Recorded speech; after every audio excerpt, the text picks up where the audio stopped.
Hello students, welcome to my YouTube channel. This is Vishal Samania, PGT political science. दोस्तों, हम थे अपने chapter 1 challenges of nation building पे, जिसकी आज हम थर्ड वीडियो देख रहे हैं। तो दोस्तों, आज का टॉपिक है इंटीग्रेशन ऑफ प्रिंसली स्टेट।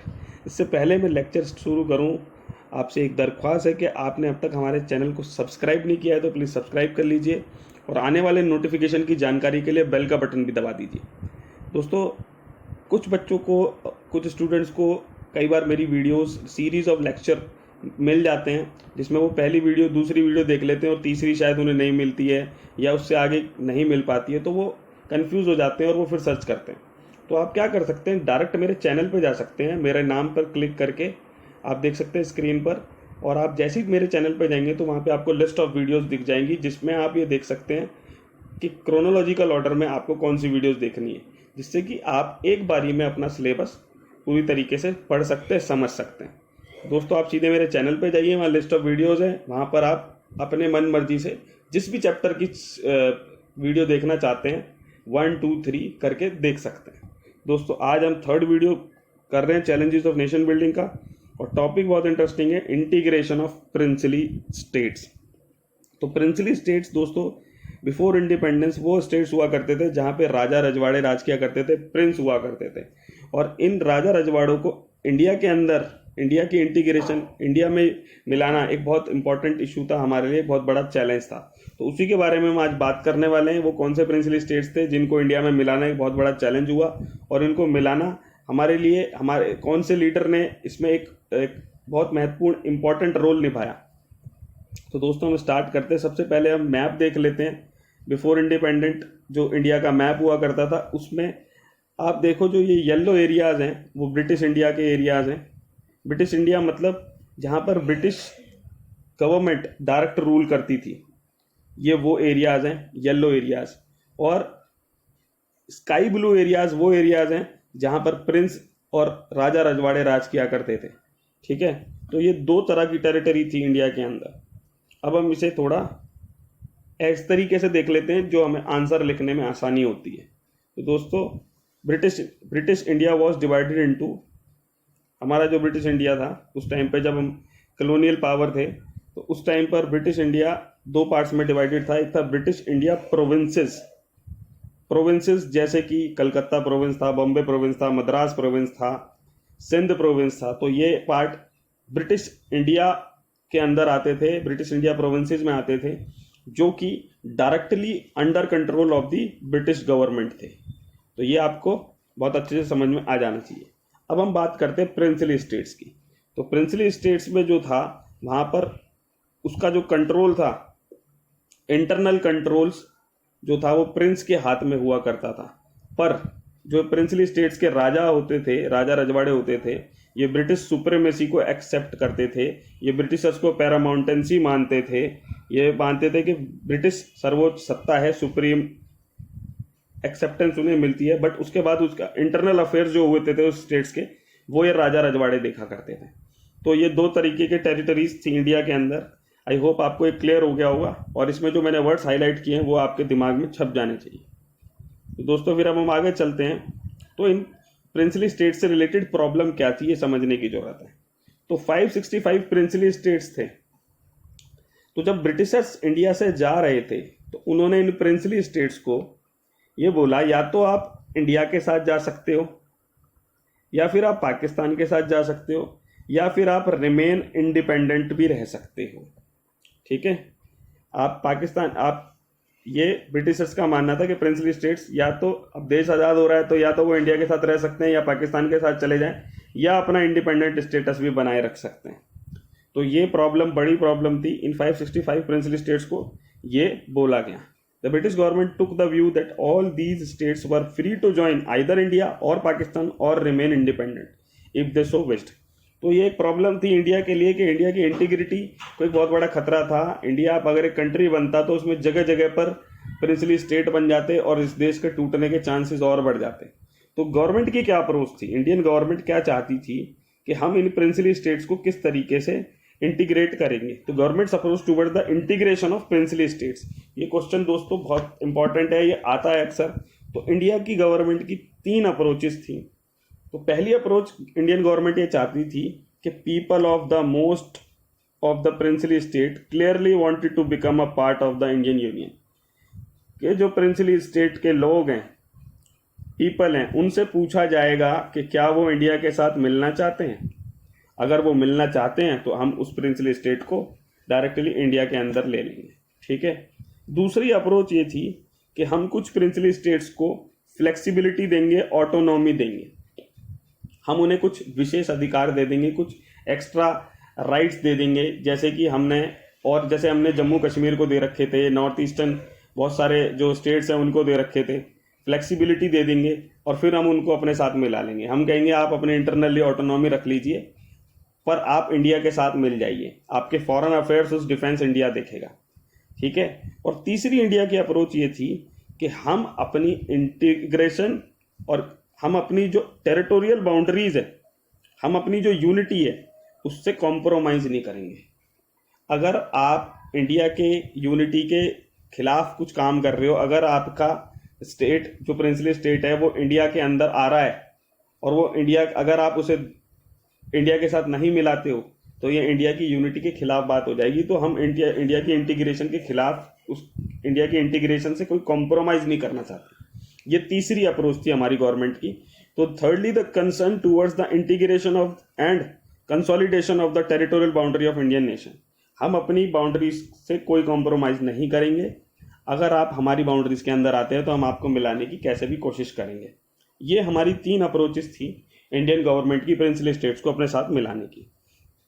तो एक डॉक्यूमेंट उस टाइम पे तैयार किया गया जिसका नाम था इंस्ट्रूमेंट ऑफ एक्सेशन। इस पे स्टार लगा रहा हूं क्योंकि ये अक्सर 1 नंबर के क्वेश्चन में आता है और ये आपको पता भी होना चाहिए। इंस्ट्रूमेंट ऑफ एक्सेशन एक डॉक्यूमेंट था। इस डॉक्यूमेंट पे अगर प्रिंसली स्टेट के राजा साइन कर देते थे तो इसका ये मतलब होता था कि उनका देश इंडिया के साथ मिल गया है। ठीक है। तो instrument of accession, a document which mean that their state agree to become a part of union of India. दोस्तों बहुत इंपॉर्टेंट है, ये नोट है एक तरीके से, इसका स्क्रीनशॉट आप ले लीजिए। इंस्ट्रूमेंट ऑफ एक्सेशन आपको हर कीमत पे याद रहना चाहिए। अब हम आगे चलते हैं। तो ये डॉक्यूमेंट था। अब हम बात कर लेते हैं the role of Sardar Vallabh Bhai Patel in the integration of princely state. हम प्रिंसली स्टेट्स की भी बात करेंगे जहां पे प्रॉब्लम्स हुई थी, पर पहले हम सरदार वल्लभ भाई पटेल का रोल देख लेते हैं कि किस तरीके से प्रिंसली स्टेट्स को उन्होंने इंडिया में इंटीग्रेट करवाया। ठीक है। आयरन मैन ऑफ इंडिया के नाम से जाने जाते हैं। और इस बार सिलेबस में 2020 एंड 21 के सिलेबस में इन्हें ऐड किया गया है और इसके लिए बुक के अलावा अलग से मटेरियल भी दिया गया है सीबीएसई के द्वारा। तो दोस्तों हम स्टार्ट करते हैं सरदार पटेल जी की कहानी। तो the first deputy prime minister and home minister of India. आपको ये 2 चीज़ें हमेशा याद रखनी है। वो हमारे प्राइम मिनिस्टर के बारे में आप जानते हैं, पहले प्राइम मिनिस्टर जवाहरलाल नेहरू थे और डिप्टी प्राइम मिनिस्टर हमारे सरदार वल्लभ भाई पटेल थे पहले, और उसके साथ साथ वो होम मिनिस्टर ऑफ इंडिया भी थे। ठीक है। तो ये स्टार चीजें 1 मार्कर में घुमा के पूछी जा सकती है। Sardar Vallabh Bhai Patel emerge as a major leader of the freedom movement after the Kheda Satyagraha और बरदौली सत्याग्रह। खेड़ा सत्याग्रह गुजरात में हुआ था जब किसानों के ऊपर टैक्सेस ज्यादा कर दिए थे, और बरदौली में भी लगभग यही सिचुएशन हुई थी, किसानों के ऊपर एक मार पड़ी थी और उसके खिलाफ इन्होंने सत्याग्रह किया था, नॉन वायलेंट प्रोटेस्ट किया था। तब से ही पटेल जो थे वो एक बड़े लीडर बन चुके थे और मूवमेंट चला रहे थे। कांग्रेस के एक बड़े लीडर के तौर पे उन्हें देखा जाता था। तो दोस्तों उसके बाद क्या होता है, तो ये उनका एक छोटा सा इंट्रो हो गया। Known as iron man of India, Patel's approach to the question of merger of princely state into independent India was very clear. उन्हें आयरन मैन ऑफ इंडिया कहा जाता है और उनकी अप्रोच जो थी प्रिंसली स्टेट्स को इंडिया में मिलाने की लेकर के, वो किसी भी तरीके का कॉम्प्रोमाइज नहीं करना चाहते थे टेरिटोरियल इंटीग्रेशन ऑफ इंडिया से। वो चाहते थे, he was not in favour of any compromise with the territorial integrity of India. हम इंडिया की, भारत की एकता से किसी भी तरीके का कॉम्प्रोमाइज नहीं करेंगे, ये इनकी अप्रोच थी। और by his political experience, diplomatic prowess and far sightedness, far sightedness का मतलब है दूरदर्शिता, वो दूर देखने की, जो पहले समझ जाने की, आगे वाली सिचुएशन को समझ जाने की जो उनकी क्षमता थी, उसके अकॉर्डिंग उन्होंने 565 प्रिंसली स्टेट्स को इंडिया के साथ मर्ज किया और ये उनका सबसे बड़ा योगदान माना जाता है प्रिंसिपल स्टेट्स को इंटीग्रेट करना। सीबीएसई ने इसके बारे में बहुत सारा सीबीएसई ने इसमें मटेरियल बहुत दिया है और वो सारा मटेरियल मैंने लिखा है क्योंकि ये पहली बार सिलेबस में जुड़ा है तो आपको पता होना चाहिए। तो सरदार पटेल फेस्ड की challenges in integration from 3 states, Hyderabad, Junagadh और कश्मीर। इन 3 एरियाज में उन्हें इंटीग्रेशन करने में बड़े चैलेंजेस को फेस करना पड़ा। It was under the leadership that India forces compelled Hyderabad and Junagadh to merge with India. Hyderabad को और जूनागढ़ को हमने फोर्स की मदद से कंपेल किया कि वो इंडिया के साथ मिले। Keeping well versed with the Pakistan integration from Jinnah, intention from Jinnah's division 2 nation theory. आप ये देख सकते हो जब पाकिस्तान बना था उसका जो बेसिस था वो था 2 नेशन थ्योरी जो जिन्ना ने दी थी। पर सरदार पटेल का जो ओपिनियन था वो ये मानते थे कि जिस तरीके से हमने हैदराबाद को मिलिट्री और ऑपरेशंस के थ्रू एक्सेस किया है, ऐसे हमें कश्मीर को भी कर लेना चाहिए। उनका ये मानना था कि मिलिट्री भेज करके हमें कश्मीर को भी अपने अंदर ले लेना चाहिए। पर कुछ ऐसे पॉलिटिकल डेवलपमेंट्स हुए, पॉलिटिकल डिसीजन लिए गए जिसकी वजह से ये हो नहीं पाया और कश्मीर एक बड़ी समस्या बन गया है। ठीक है, पर Sardar will always remain as astonishing leader who combined in himself the feature of a true nationalist, catalyst and realist. अब नेशनलिस्ट आपको पता है जो देशभक्त होता है। कैटलिस्ट क्या होता है, देखिए जी, ये एक केमिस्ट्री की टर्म है। अ सब्सटेंस कॉज और speed a chemical reaction without itself being change. एक ऐसा केमिकल रिएक्शन करता है कैटलिस्ट, ये खुद अपना, इसका जो अपना रूप होता है वो नहीं बदलता, बल्कि वो जिस चीज में सब्सटेंस में डाला जाता है उसका रिएक्शन, उसमें रिएक्शन होने लगता है। तो यहां पर उनकी पर्सनैलिटी को कैटलिस्ट इसलिए बताया गया है कि वो एक चेंज का पार्ट बने, a person of that precipitate an event. ठीक है, और रियलिस्ट का मतलब ये होता है जो देश का हित सबसे ऊपर मानता है। ठीक है, नेशनल इंटरेस्ट सुप्रीम समझता है, वो नेशनलिस्ट कहलाता है, वो रियलिस्ट कहलाता है। तो उन्हें एनसीआर के नाम से भी कैरेक्टराइज्ड किया जाता है, पॉपुलरली कैरेक्टराइज्ड एज एनसीआर। तो ये कुछ छोटी छोटी चीजें हैं जो आपको पता होनी चाहिए फैक्चुअली, जिससे कि आप 1 मार्कर क्वेश्चंस को आसानी से कर सके।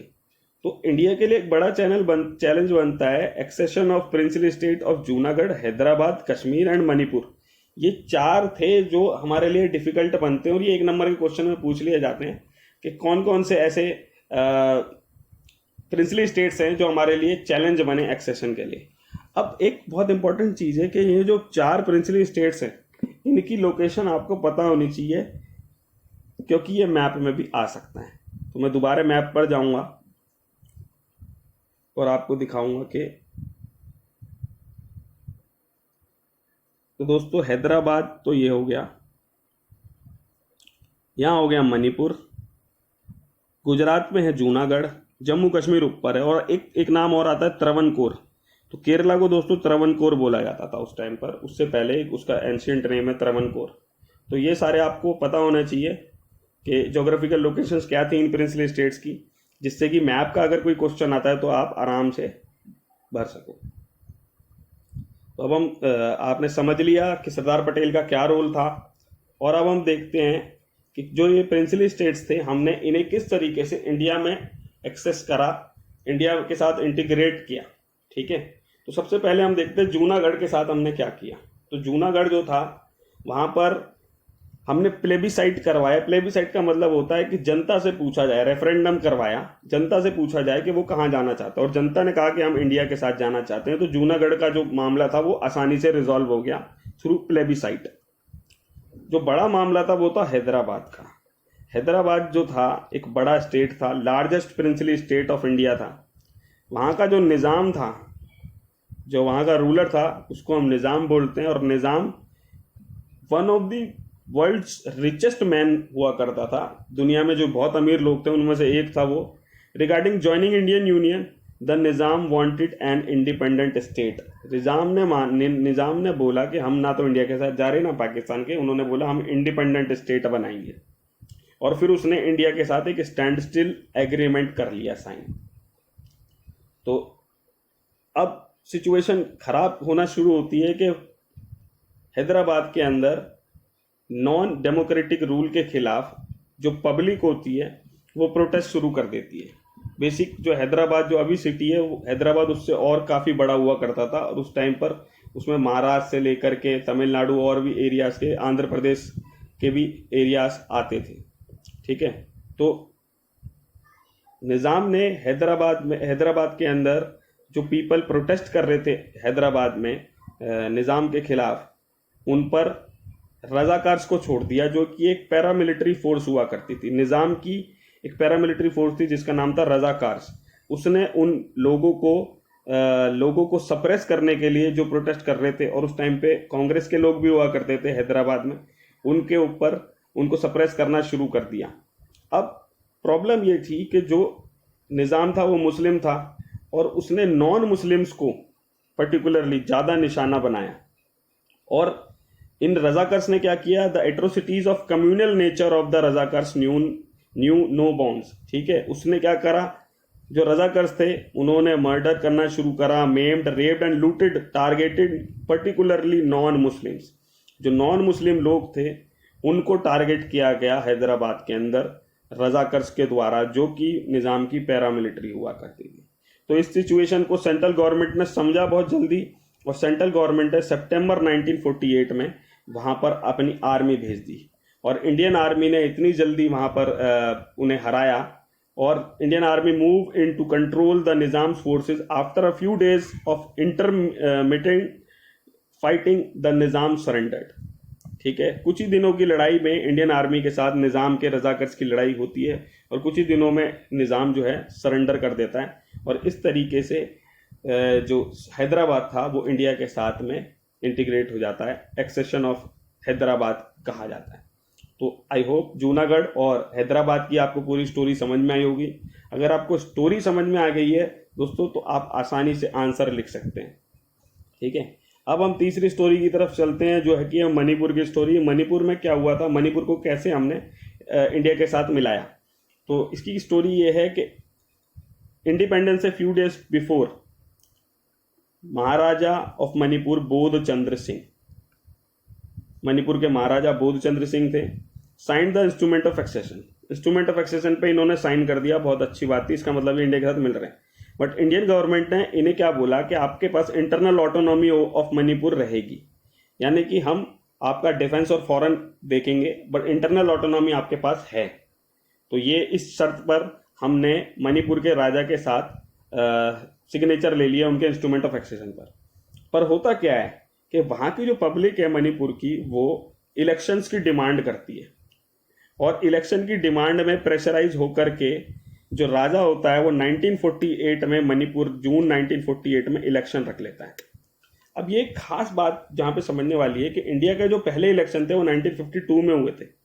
ठीक है, और मणिपुर में 1948 में हो गए थे, यानी कि इंडिया के अंदर सबसे पहले इलेक्शन जहां पर यूनिवर्सल एडल्ट फ्रेंचाइज लागू हुआ वो मणिपुर में हुआ 1948 में। ये एक बहुत बड़ा इवेंट है, ये बहुत बड़ा क्वेश्चन है आपके लिए और समझना। ठीक है, और मणिपुर में 1948 में इलेक्शन होते हैं, वहाँ एक असेंबली बनती है, और उसके बाद मणिपुर कॉन्स्टिट्यूशनल मोनार्की बन जाता है, यानी कि हेड ऑफ द स्टेट जो है वो राजा है, किंग है, और हेड ऑफ द गवर्नमेंट वहाँ पे सीएम बन गया था। तो उसके बाद क्या होता है कि भाई ठीक है, मणिपुर के राजा ने इंडिया के साथ अपने इंस्ट्रूमेंट ऑफ एक्शन पे साइन कर दिए, वहाँ इलेक्शन भी हो गए, पर जो वहाँ की लेजिस्लेटिव असेंबली थी उसके शार्प डिफरेंसेस थे, वो नहीं चाहती थी कि इंडिया के साथ वो मर्ज हो, वहाँ की लेजिस्लेटिव असेंबली मणिपुर की। While the state Congress wanted the merger, other political parties were opposed to this. जो वहाँ की कांग्रेस थी मणिपुर की, वो चाहती थी कि मर्जर हो जाए, इंडिया के साथ मणिपुर मिल जाए, बट और पॉलिटिकल पार्टीज नहीं चाहती थी, और वहाँ की लेजिस्लेटिव असेंबली भी नहीं चाहती थी।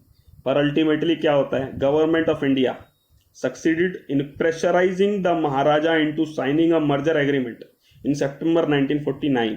ये डेट भी याद रखनी है, महाराजा का नाम भी याद रखना है, और वो सारी एक्टिविटीज़ भी याद रखनी है।